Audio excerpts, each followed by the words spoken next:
Well, this should be a pretty quick meeting. I think we have a quorum here. So it's 5:31. Call the meeting to order. Public comment. Do we have any public? I No. don't. Got it. Thank you. Approval of prior minutes, November 3rd, 2025. Would anyone like to make a motion? Sure, I'll make a motion. Do we have a second? I'll second it. All in favor? Right. Aye. Aye. Moving old business, hearing none. Moving to new business. I think we can maybe we'll change the format a little bit moving forward. We rather than subject our architect and construction manager to have the same same update, maybe we'll just kind of have an open thing. Start off with Adam and let other people interject, and comment on Adam's stuff, because I think we all know what all the great work that the architect and construction men have been doing, but I don't think we need to hear him say the same thing, every if someone has a specific question for either one of those, feel free, but let's just roll it over to Adam to streamline this process even further to get ready for our 2026 process. So with that, I'll turn it over to Adam. Good evening, everyone. So a couple of updates insofar as closeout is concerned, because that's what everyone is focused on.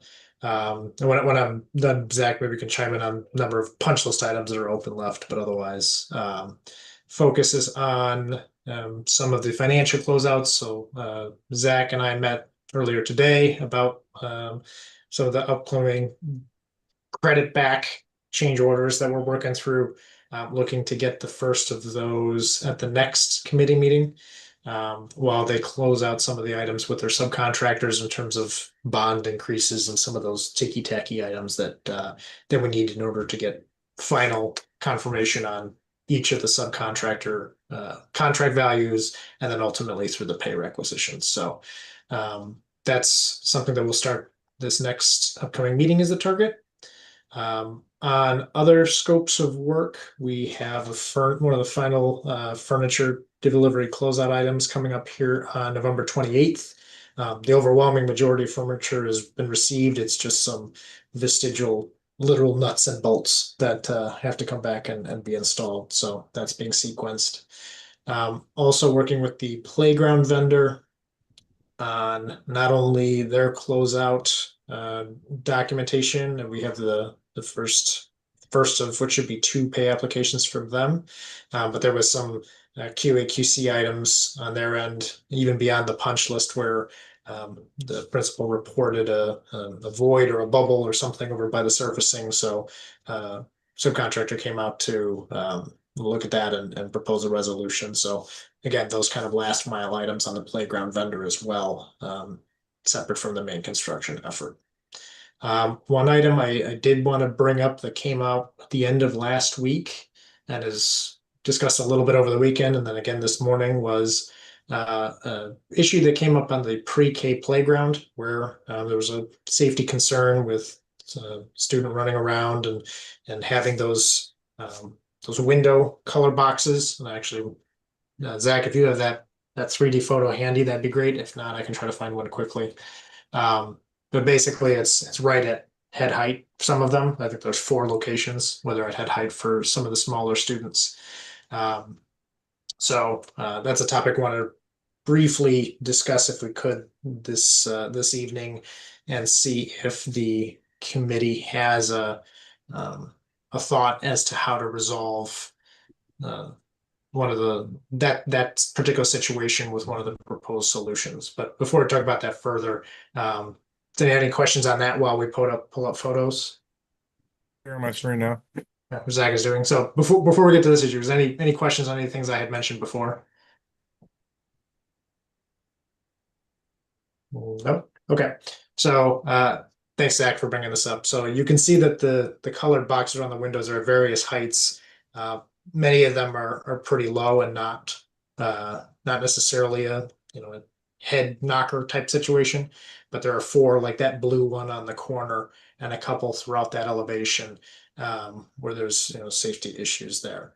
So the solutions that the team has been working through today, there are 3 potential options that wanted to discuss this evening, get your all feedback, and potentially expedite through a change to get some sort of resolution installed while we still have a couple weeks before snow and winter hit us. Yeah, there we go. So the first option that the team talked about was potentially installing benches in front of it, just so that you physically would run into a bench before you got into the actual corner there. Second option would be some sort of landscaping solution, bushes kind of in front of that area as a sort of a softer barrier. The thought between all of these options is that they would be at the 4 locations rather than, a big honking strip of either benches or landscaping, sort of a targeted solution to a targeted problem.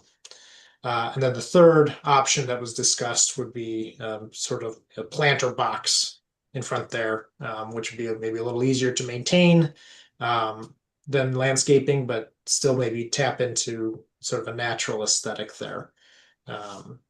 I know I see Peter's on the call too, so if there's a facilities preference as well, maybe they can discuss. But kind of wanted to open up the floor to the group to see if there's any initial feedback, just so we can hunt down a potential change order quickly to get this resolved. So Adam, just to clarify, so obviously the blue one, that's an obvious one. Are we saying that the yellow one, the next one over, would also have one? Is that one of the 4?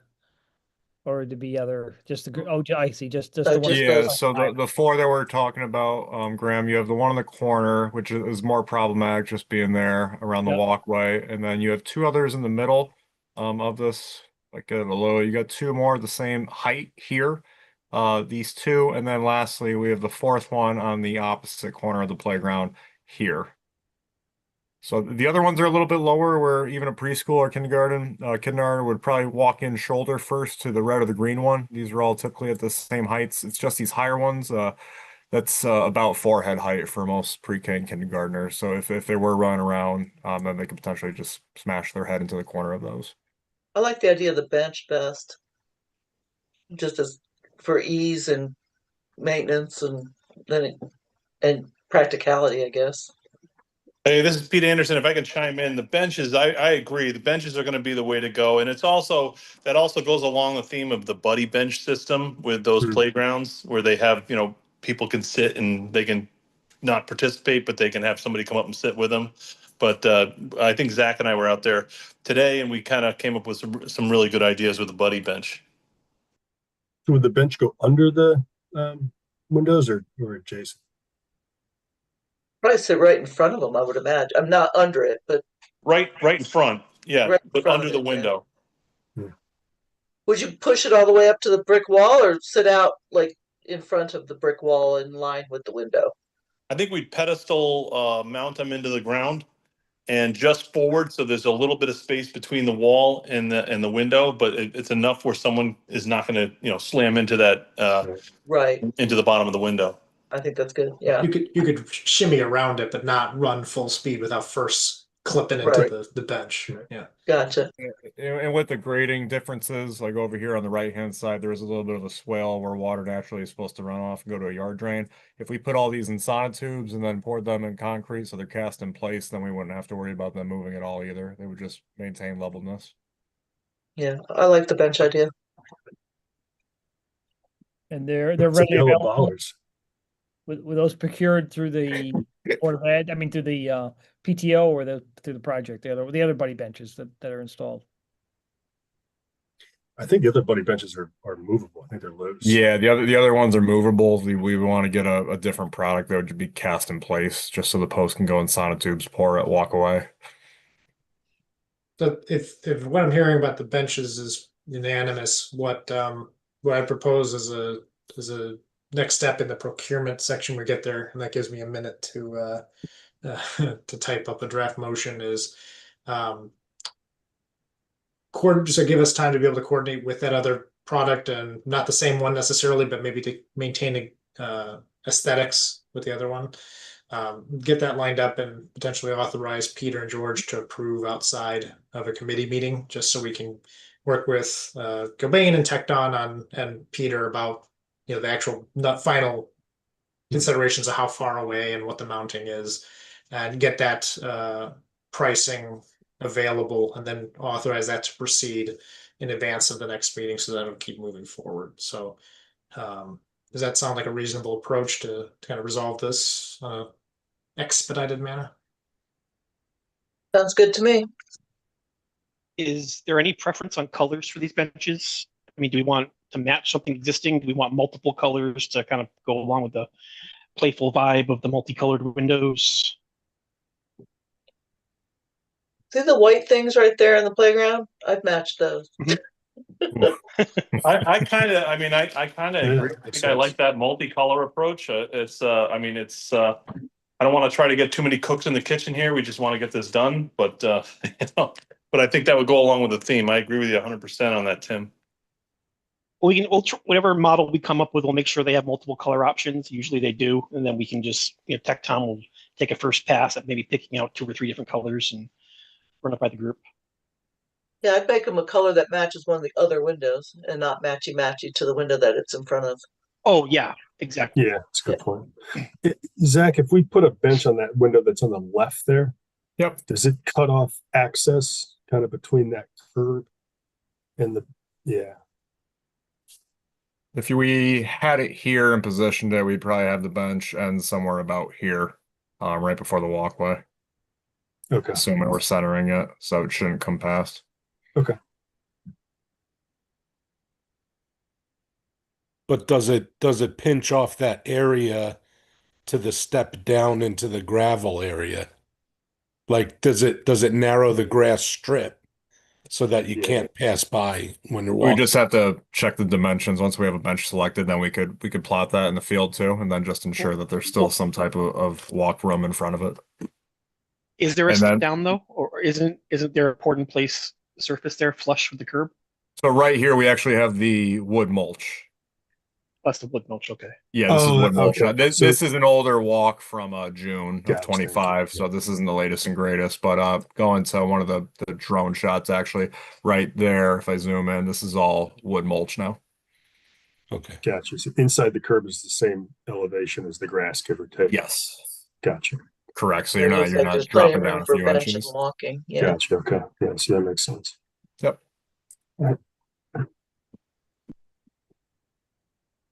Is there a need for a different size bench for pre-K? For these, or are these going to be standard benches? I would think we should probably pick out a shorter bench.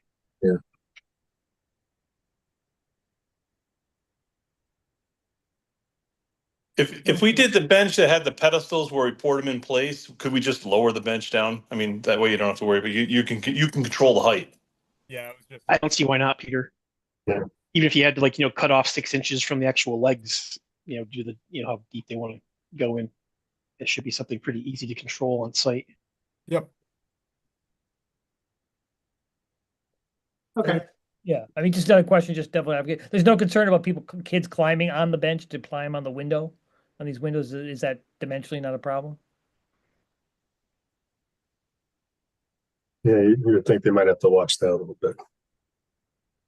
Are you worried about them like climbing on top of the window? Yeah, trying to get up. I mean, I don't know what. on Yeah. the sill? I don't think that's going to Sill, happen. There is no sill there. I mean, that window, doesn't that window flush right out to the edge? No, There's maybe a it's 3 or 4 small inch sill. Oh, yeah, I it's about a 4-inch sill. Peter, do we Yeah. want to throw a couple cones under these in the meantime? Yeah, we can toss some cones under there. Or I'm sure we have some. I mean, the other thing is that we can Somewhere. also have Becky, do a little staff meeting, and have those folks stand in front of those windows when they're watching the kids play. So we have a little bit of more of an operational control on that. All right, let us know if you need anything in the meantime. I'm sure we've got Yep, we'll take care of that. cones galore. We'll take care of that. That'll be done tomorrow. Okay. Good. So we wanted to make a motion, you typing away like a madman to make a motion. I have it up, but just want to see if there's anything else under new business. I can share that motion when we talk about procurement here in a second. So yeah, I've got that ready. Yeah, so then, I mean, the final solution, but we'll defer to the professionals and Peter and George to finalize the thing in this process, yeah. Yeah. We've come this far, I think we can trust them. Otherwise, that was it for my general update. Zach, did you want to quickly just talk about punch list closeout because we're pretty close to the end there. Yeah, absolutely. So for punch list right now, we have 15 items still open. 10 of those items are being resolved this week. Scope construction coming out just to do a little final work with the tackable wall coverings throughout the corners. So 10 of those items being taken care of. Zach, you're pretty quiet. I can't. Yeah, I'm having trouble hearing you.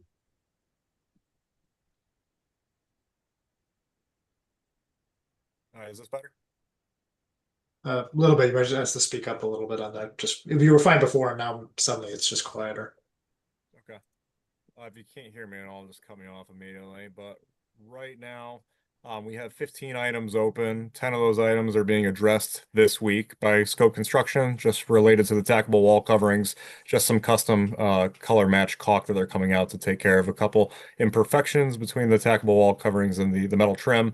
Water heater 4 that had a factory leak earlier in the summer, that is getting replaced this week. The new unit finally came in from Michigan last week. So Crest Mechanical is going to be returning to site tomorrow and Wednesday to swap out the faulty unit and bring in the new one and get it started up on Wednesday.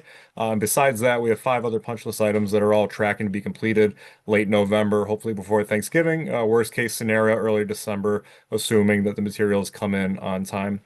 Outside of that, I had a good change review with Adam this morning, just tracking some of the last day 2 changes, which a couple of them everyone's going to see tonight for motion for approval. And then beyond that, commissioning items are also faring well right now with VH.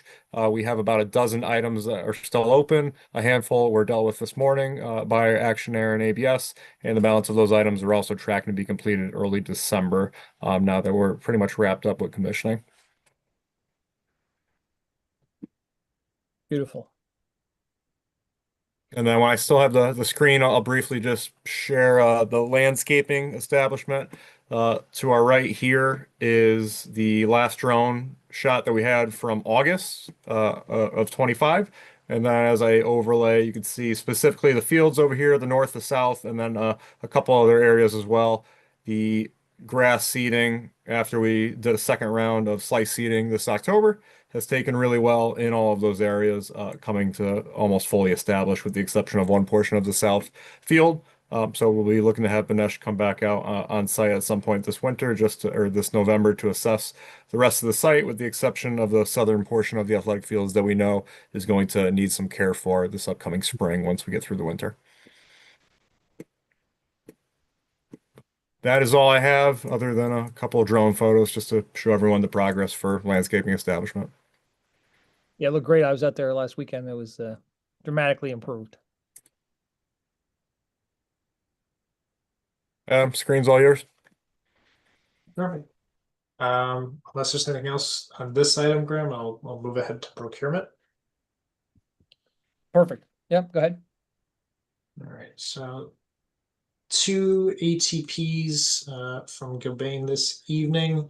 ATP 150, the amount of $3,589. This was one of these last mile day 2 items for additional door release buttons in the main office. Currently, the vestibule outside the main office, the man trap, if you were, the staff have to get up to a different location to push the button to let them in. So this allows for some additional buttons to help facilitate their work under R5409.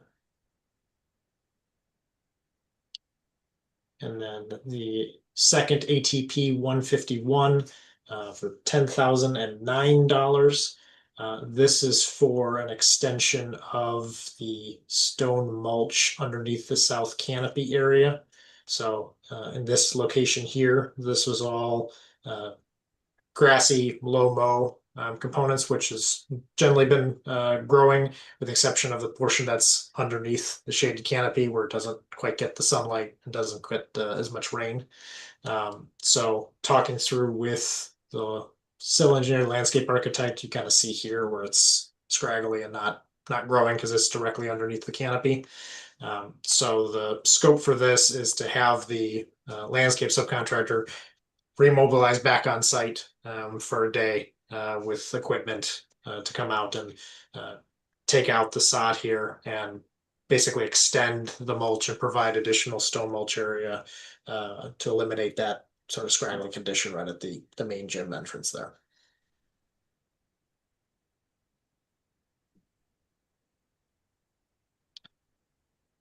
Any questions on those two before I show the motions?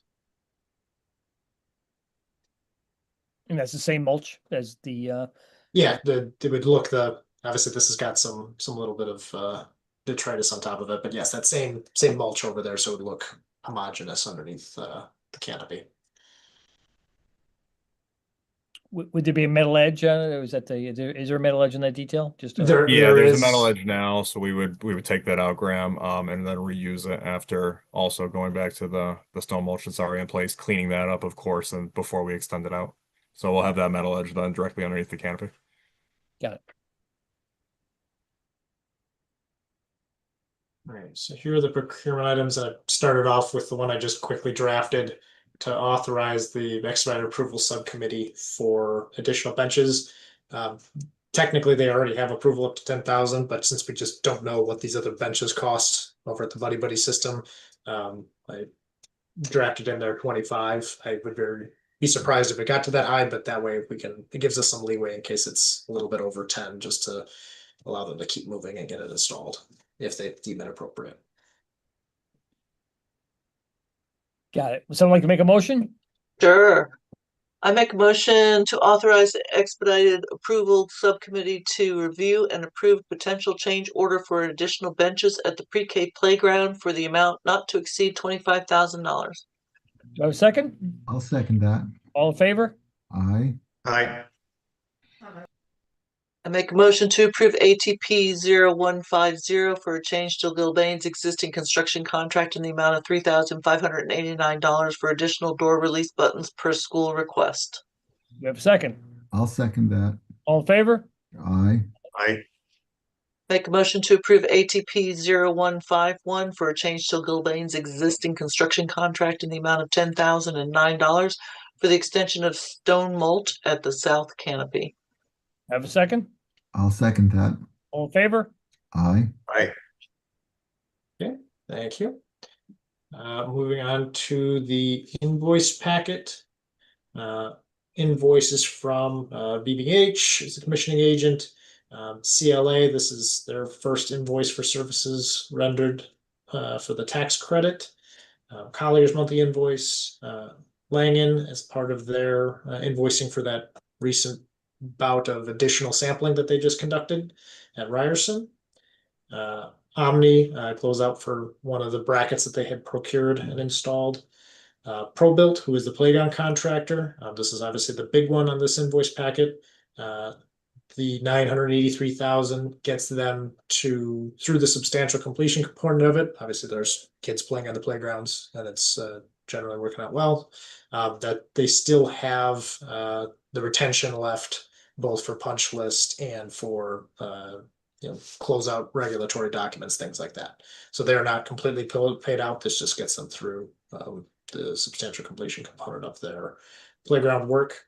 And then Gilbane's pay out 20 for $259,551.94. Again, still holding retention across the trades for punch list items. So we'll be cleaning those up in the next couple pay requisitions in terms of releasing the rest of those funds for a total of just over 1.2 million. Excellent. And if there's no questions, Adam, maybe pull up your motions.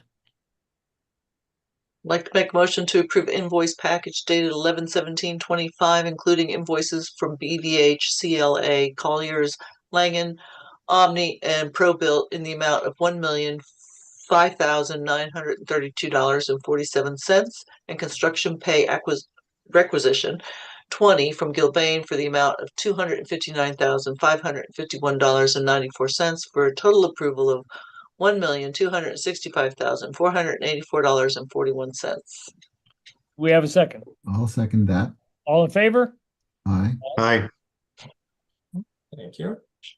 And then, as you kind of saw there at the end of the motions, this evening we've got the proposed schedule of meetings for 2026 that needs to be voted on and publicized for next year.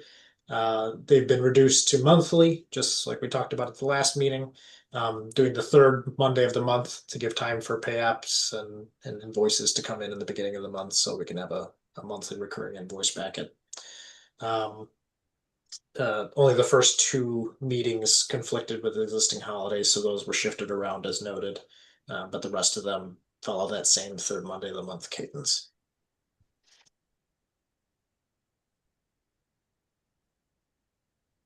And we'll make sure to get this published in the appropriate online source, whatever, once we approve this. Yep, I'm gonna coordinate with Raquel and we'll Yep. get this posted like previous years. Beautiful. Be over before we know it. No comment. Make a motion to approve the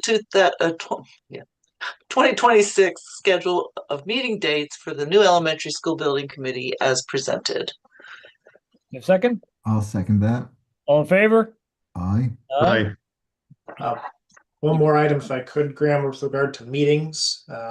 We were talking about it a little bit amongst the various members of the team earlier today. The next meeting is technically scheduled for December 1st. However, that will follow basically a week of lots of folks being off on the Thanksgiving break and taking time off. So developing any new content before the December 1st meeting is not likely. In the effort and spirit of trying to keep up with some of these approvals before we hit the new year, wanted to solicit the SBC's thoughts about having shifting the December 1st meeting to December 8th. So keeping December 15th still, but just moving December 1st to December 8th.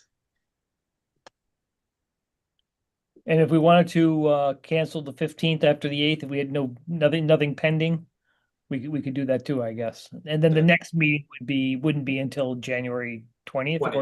Right. Okay, so we potentially have a long gap in between. So Right. I guess We could always call additional special meetings or what have you as need be, but just want to address this next one. Just didn't want to call people in and not have much to talk about. yeah, I agree. The first would be tough.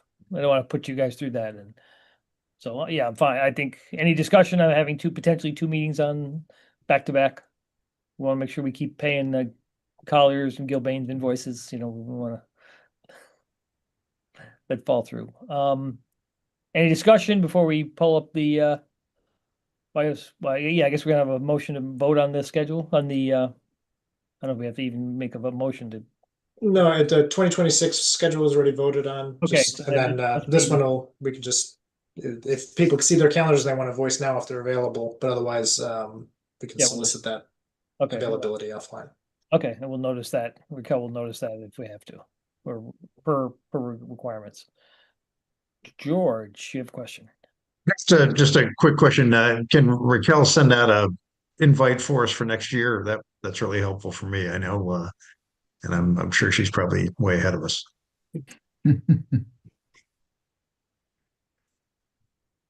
Yes. Thank you. Raquel, you going to continue to be our support into 2026? Did I see that you had volunteered or voluntold? Yes. I'm still gonna be on the team. Good to hear. Okay, I think if there's no discussion, I guess we'll just plan on canceling the 1st and having the 8th and having a special meeting posted. And then if we have no further details after the 8th, we can cancel the 15th, but there's probably a long gap between that. Okay. Moving on to the next item, public comment. I assume we don't have any public. Correct. Remarks? Any remarks? Seth, congratulations. Would you like to say thank all the little people that helped you get elected? Or Yeah, thank you to the little people who helped get me elected. Hmm. Just a note on that. I do not take office until July 2nd. So I am remaining on the Board of Ed until then, and I was just reelected as chair of the Board of Ed. And I do plan to continue with the SBC here. So thank you all. got it. So it would be a conflict to be, you can't be, can you be the chairman and the probate? Is that a conflict, or is that just spread? Yeah, not allowed to serve as both. Okay. So, but Elected off. because I don't start on the bench until July 2nd, because that's when Peter Barrett has to retire. I'm planning on taking the oath of office like mid-June. So I'll try to have commencement be my culminating activity, and then I'll be sworn in. As an aside, there will be that's good to know, because there will be a cleanup item for the OGA process where there's a Board of Education vote to accept the building formally to start the 20-year clock that we'll want to schedule soon. So that's something we'll coordinate, but it'll be before June that we'll want to get that done. So Okay, we'll have some consistency there. great. Thank you. And officially turning Ryerson over to the school. So currently, the Ryerson is still owned by the Board of Ed. Is that correct? Or Until we agreed with the Board of Selectmen and the Board of Finance that we would turn the schools over on as of January 1st. oh, okay, got it. So okay, that won't be tied up in your. Correct. Unless they do a coup d'état and take over the school, and that unlikely. We're familiar with a couple of extraneous elementary schools, so we'll figure out what to do with them. Yeah. We can guarantee it won't be as long as Academy. Let me put it that way. Got it. Any other public comments? Yes, if you don't mind, Graham. Sure. Adam, we've been looking, Graham has been looking, and I have been looking at certain things about the photovoltaic system, and I wonder if it would be too much trouble to get me a list of the items that were put in to support the PV system, such as the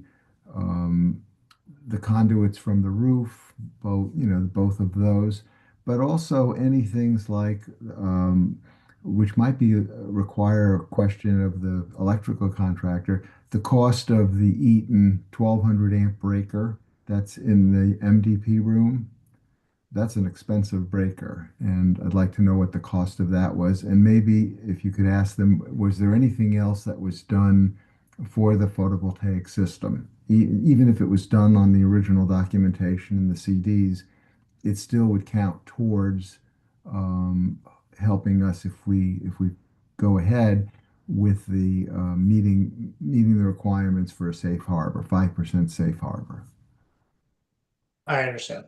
Okay. Yeah, let me regroup with the team and see what we can parcel out. No super rush or anything like that. I just thought I'd mention it now because it did come up. You need any written documentation from the electrical contractor on that 1200 amp breaker, or is it just he tells us what he paid for? Graham, correct me if you don't agree, but all I imagine we would need, since we can supply CDs if anybody ever wanted to know, is the model number of the breaker and the cost.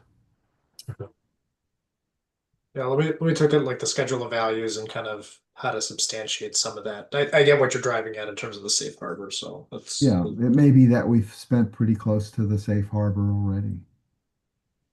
I mean, we did have enhanced structural, capacity in the roof, and we also upgraded some of the roof, things that whether that would fall into that category.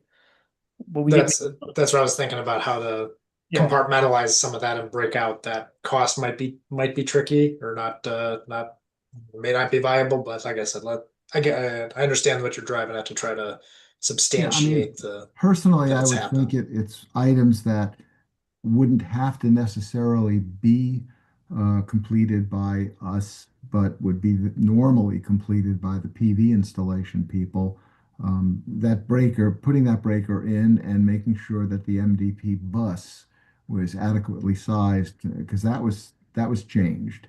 That was a specific thing to support PV. But I don't know if I don't know about the roof at all. But the other things, I think they get us halfway there or maybe more. Okay, understood. Thank you. Any other comments? Hearing none, I'll ask someone to make a motion to adjourn. Sharon, want to carry I'll us? make that motion, you betcha. Have a second, Woody? I'll second it. Yes. All in favor? of course. Adjourn. Thanks, everybody. Bye-bye.